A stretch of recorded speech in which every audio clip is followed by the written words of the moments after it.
Hi, I'm Daniel Lucas, and welcome to Book 101 Review.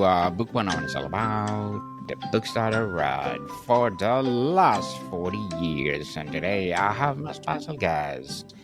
He's the founder and CEO of Guiding Ascent Career Coaching, no other than Mr. Curtis Butler. Thank you very much. It's a pleasure to be here. Welcome to Book 101, Mr. Curtis. And can you please introduce more about yourself? Sure thing. Thank you very much. So, I live in the US. I have had a career in finance, and during my finance career, it was over 30 years. I did a lot of leading of teams and coaching and mentoring of young professionals, and really enjoyed that aspect of my work. So, I decided last year to actually leave the world of finance and take up my coaching full time.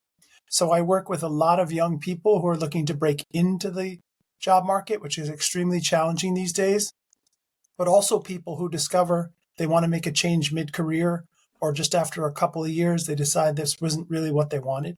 So I work with a lot of different kinds of people to help them find more success in their job searches and find the careers that they really want. Mr. Curtis Butler, thank you so much for sharing your business to the world. And of course, your coaching itself. What's the first step someone should take when they feel stuck in their career? That is a great question. I think I was reading a really good post today that really sums up how to think about when you reach a point you think you need a change. And the way they put it was, in your job, you want to make sure that you're learning or earning or both. If you feel like you're no longer learning and the job isn't even really paying the bills like you would require, especially if you're unhappy, it's time for a change. And when you're thinking about a change, the first conversation I have with all of my clients, whether they be college first years or very experienced career professionals looking for a change, let's first talk about what you really love to do. That's our starting point. And then we'll adapt that to what you're good at, what skills you can showcase. But the starting point shouldn't be, I should do this job because it's a good job to have. The starting point should be what makes you happy. And if we can find something that makes you happy and where you're also able to showcase real skill, that's the dream scenario. Totally agree, Mr. Curtis. So, how can I identify my true strength and align them with the right career path? Sure. So I think everyone knows what their strengths really are in a variety of situations in their lives. They have found what works best for them. But I find one of the greatest ways to identify what makes you special, and you may hear me quote a couple of times a legendary entrepreneur coach named Dan Sullivan. And Dan Sullivan talks about the fact that our job as coaches is to identify what for every individual is their unique ability. And one of the best ways to find out what your unique ability is to turn to your really close friends and your family and ask them, what do you think I'm particularly great at? And you can also ask them, if you're feeling comfortable, what do you think my weak areas are? But you may be surprised, because a lot of people I work with are very humble about their own skill. But when they turn to their spouse or their parents and say, Mom, what makes me special? Mom already knows. She's got the list. And it's really eye-opening for a lot of people, but it's a great way to do it. Yes, indeed. Beautifully articulated, Mr. Curtis. Very well said. So, what strategies do you recommend for setting a realistic and motivating career goals? So that depends on where one is. So if one is still in school, there's a lot you can do to orient your studies, to orient your internships, so that it's very clear when you choose a career path. First of all, you've decided, I like this career path because I had some experiences, right, through internships. So if you're still in school and trying to figure out what your first real job is, it's trying things out. And if you have an idea, get some experience in that area, which will do two things. It will confirm the idea that you've chosen, but it will also showcase your preparedness. It will showcase your interest and will increase the chances that someone sees you in that future role significantly. Now, if you're later in your career and you're discovering, I'm working in a cubicle 10 hours a day, and what I really want to be doing is making music, then you have to think long and hard. How can I either think very realistically about my work? Can I make money making music? And if I can't, how do I find a role where I'm not completely miserable, but also that gives me the free time that I want to make music? Not making music for money, but leading the happier life because I'm combining something that's very pragmatic, making money that doesn't make me miserable, and something that I love, which is the making music. So it's really about thinking what's practical and realistic for your life. For example, if in your family you are the primary provider and you have to make a certain amount of money, then there are certain constraints you can't get around. So you identify something that you don't hate, that is fulfilling work, that pays the bills, and again, rely on or find the time when you're not working to engage in the things that you love so you can find balance in your life. So, Mr. Curtis, what's your advice on switching industries or starting over in a new field? And it's very, very common, especially these days. That it's such a fast-moving world, and a lot of people go into a job for what might be not the best reasons, and they realize it's not for them. What I would say for switching is think of your career as a ladder, and you always want to have one foot on the rung below or stepping stones across a pond. You don't want to make the leap for the next stone without having sure footage on the stone behind you. So what does that really mean? That means try to find a next job where you already have tangible skills that are transferable, right? They call them transferable skills. So you can say, yes, I haven't done that before, but I bring all these skills from my previous role that you require in this job. And all it means is I'll need to learn that one new thing, not everything. So try to find a job that takes advantage of skills that you already have, and you can continue to grow that way. You don't have to keep doing the same job, but you want to add less in the new role. You want to have mostly the experience that is required. Plus, yes, I want to take on this new thing. So an example for me, when I was in finance, I was an analyst focused on Latin America, but I wanted to do much more than Latin America. So when I applied for other jobs, I said, I'm still an analyst, but I'd like to do more than Latin America. How about I do all of emerging markets? And so I continued to grow that way. And then I became an analyst in emerging markets, and then a portfolio manager in emerging markets, and then a portfolio manager in international markets. So grow to keep growing in your career, keep taking on new responsibilities and expanding what you're able to do, because you're moving those skills from each job to the next. Certainly. So, what mindset shift are essential for long-term career success? Oh, I love this question. So I give a lot of talks, and recently I was in front of hundreds of university students on a stage, and I was the last speaker of the morning. And so they were all really attentive, and I said, okay, everybody get your pens out. This is going to be the most important thing you hear all day. And it was silence. And I said, you're awesome. You need to believe that. Yes. The most important part of a successful job search, a successful career, is believing in yourself, is believing that you bring the right skills, that you contribute to the team, that they need you as much as you need them. Not arrogance, just self-belief, confidence. It's absolutely critical to your success. We do not respect or hire fear, self-doubt. We hire confidence, because if you don't believe you have what it takes, how can we believe it? So the most important aspect of anyone's successful career is believing in themselves. Definitely, people believe in yourself to succeed. You need to tell to yourself, I'm the head, not the tail. I'm a victor, not a victim. That's exactly right.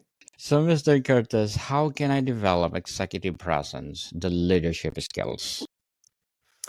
So it comes with practice. I've been known to say many, many times, and I do believe this. Leaders are not really made, they're born.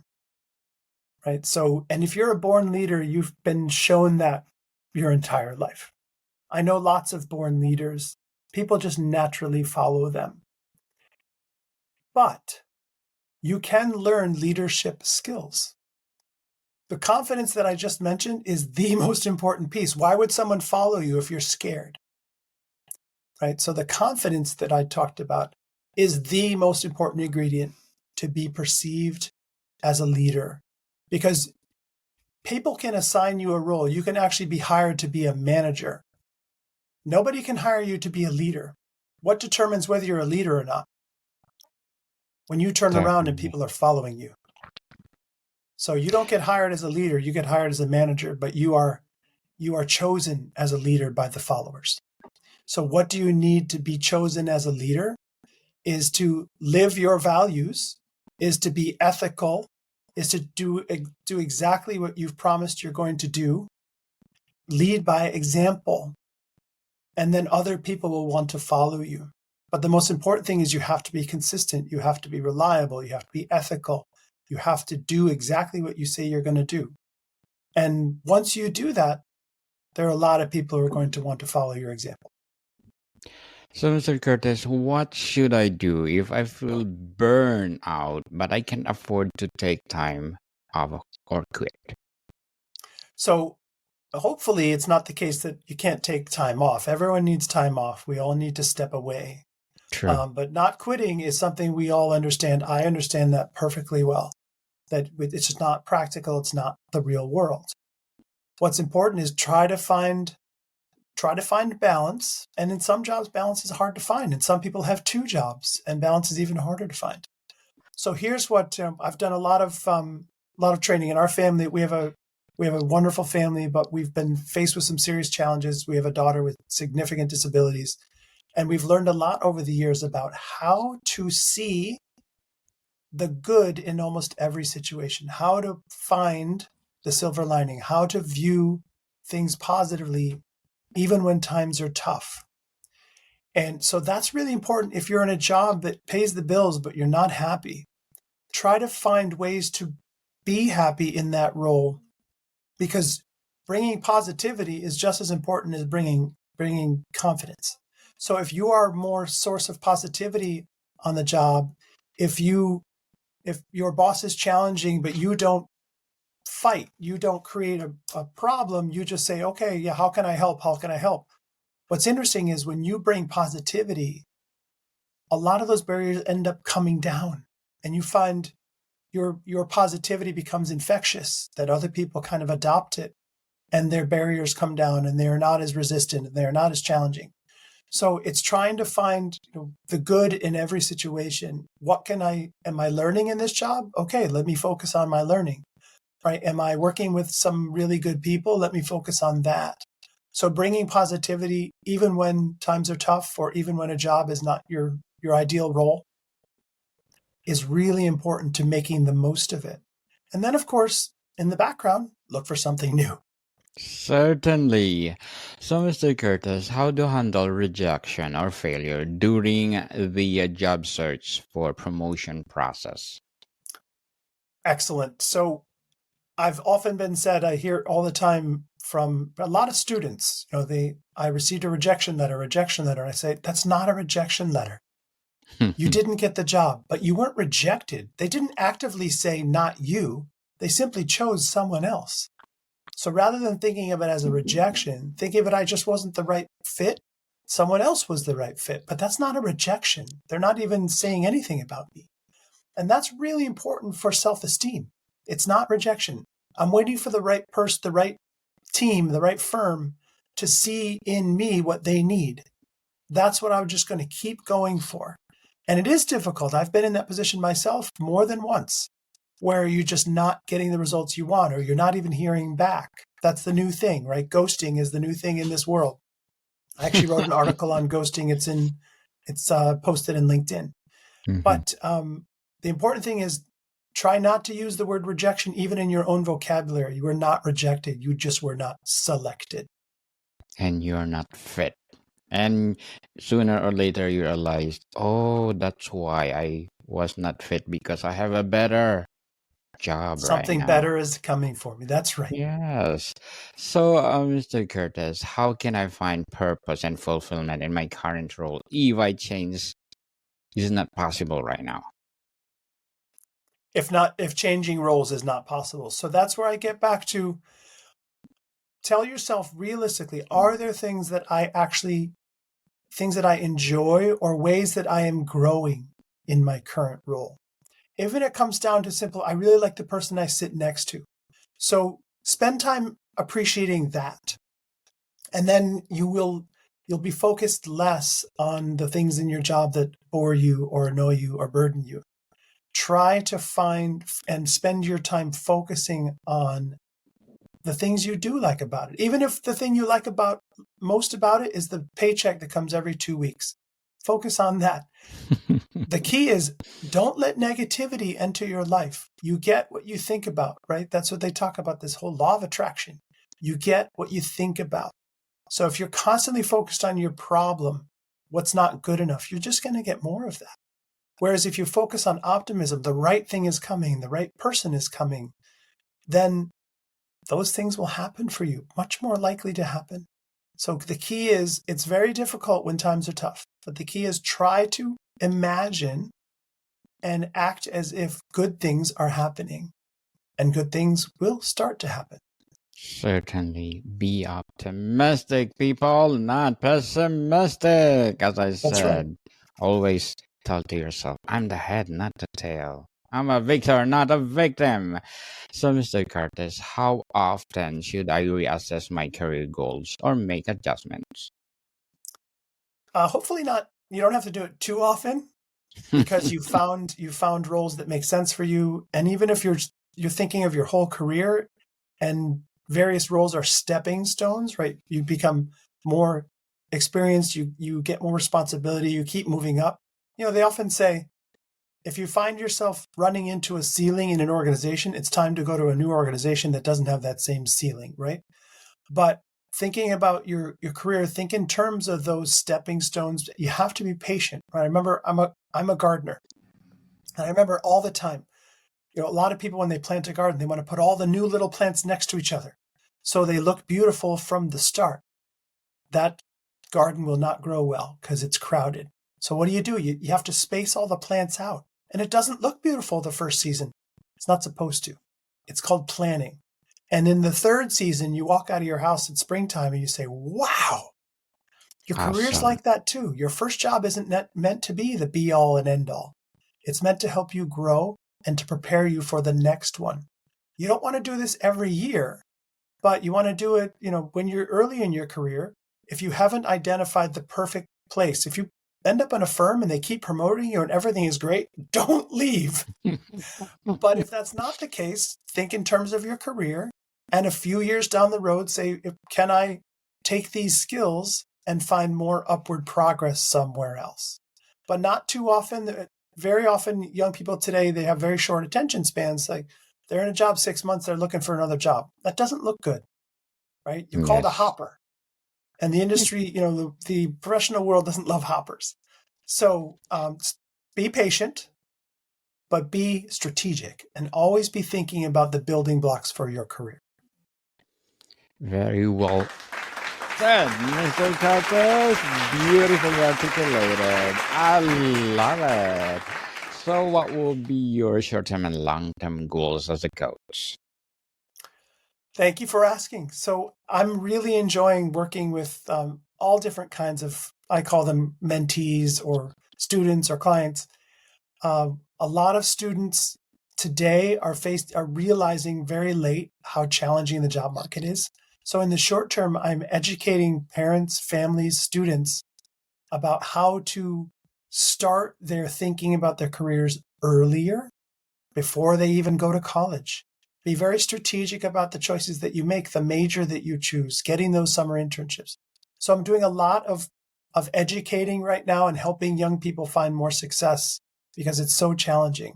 And long term, I'd like this to become something that can go really large. For example, working with corporations. Corporations are saying to us in all the surveys, the young people we hire are not ready. They don't have the communication skills, the leadership, the professionalism that we need. And some of it's not their fault, right? They were born into a world where everything's like this. And that's very different. So they're not doing the same long form communication, face-to-face communication that the world was used to before texting, before the internet. And so those skills are not being developed. And COVID didn't help either. Young people today, they really were deprived of, call it 18 months or 2 years of proper interaction. And that's proving really challenging for people graduating today.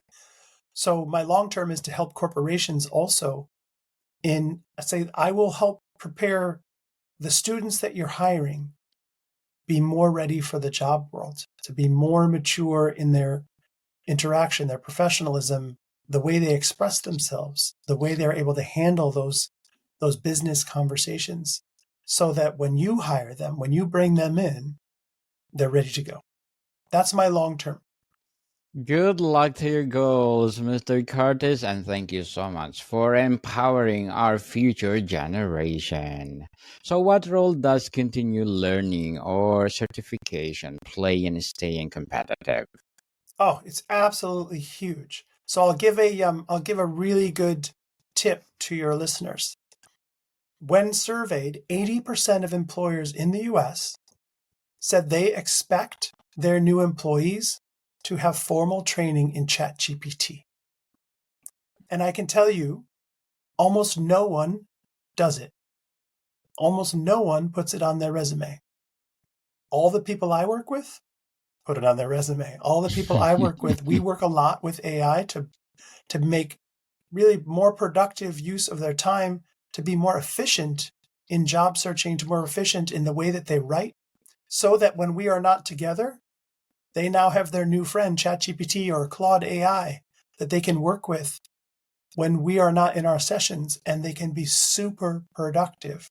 And that way, a lot of people, when they see us, when they know they have to write a cover letter and they start writing, it's just a blank screen and they freeze. They just don't know how to start. They don't know how to do it. So guess what happens? They don't bother applying. Instead, I say, hey, here's a template. You have your job descriptions. You have your resume. AI can help you write a draft of that cover letter in less than 3 seconds. And then you can take that draft. It's no longer an empty white page. You can take that draft and edit it. Editing is far easier than writing from scratch. So those kinds of skills, those kinds of certifications are really valued today. If I'm a CEO and I hire a young person, I want to know that I can turn to that young person and say, I have a speech to give on Friday. I've given 10 speeches over the past year. Can you use ChatGPT to put in all of my 10 speeches and write me one that's basically, get me a speech that's half as long and twice as funny? And the AI can help you do that very easily. So put those skills on your resume. If you're interested at all in something quantitative or finance, get a certification in Microsoft Excel. And a lot of these things are free. Get a certification, not 1 hour, 10 to 20 hours of ChatGPT training.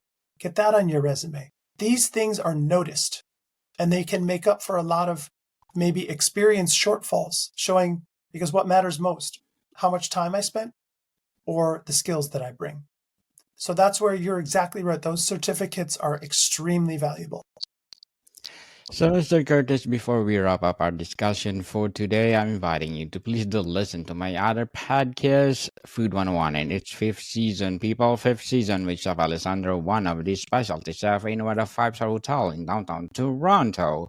Please do listen to our latest episode. We are reading our letters senders all over the world. So please do listen, Food 101, wherever you listen your podcast. So, Mr. Curtis, what's one piece of advice you'd give to someone who wants to design a career they truly love? The one piece of advice is start with your dream role and then let reality come in later. Don't start with reality. If you want to be, as I'm working with a student who said, I want to work for Formula One. I did not see that coming. I said, but she said, how can I do that? I said, well, Formula One has all kinds of jobs. They're a corporation. And you're an American. They want to do more work in the US. They want to get more US fans. Why can't you work there? Let's start there. What kind of career path can we develop to end up at Formula One? And she got so excited because this is a dream she would never talk about with her parents, but she was able to talk about it with me. And it's realistic. She goes to a very good school. She's a very good student. And like I said, in every corporation, in every industry, they need all kinds of different talent. They need finance people, and they need hiring people, and they need recruiters, and they need advertisers. They need everything. So why can't that be you? And I love when I have this conversation when people start with the dream. They're so much more excited about their job search than if they start with, I guess I should do this or this. There's nothing motivating or exciting about that. So start with the dream. Yes, dream big, people. So, Mr. Curtis A. Butler, thank you so much for empowering our future generations. So, can you please invite our listeners to support your business as well as your coaching? Sure thing. So thank you very much for that. So I'm easy to find on the web. I've been posting quite a lot on social media, on Facebook, Instagram, Curtis A. Butler, or LinkedIn, Curtis Butler. Very simple, but really offering free advice to people who are looking for a job, free advice to people to remember how awesome they are. And if you're interested in my coaching, you can find me at jobreadygrads.com. Yes, people, let's support Mr. Curtis A. Butler, because if you support him, more and more and more empowering people will come. So, Mr. Curtis, thank you so much for your time. It's my pleasure. Thank you. More to come, people. See you soon.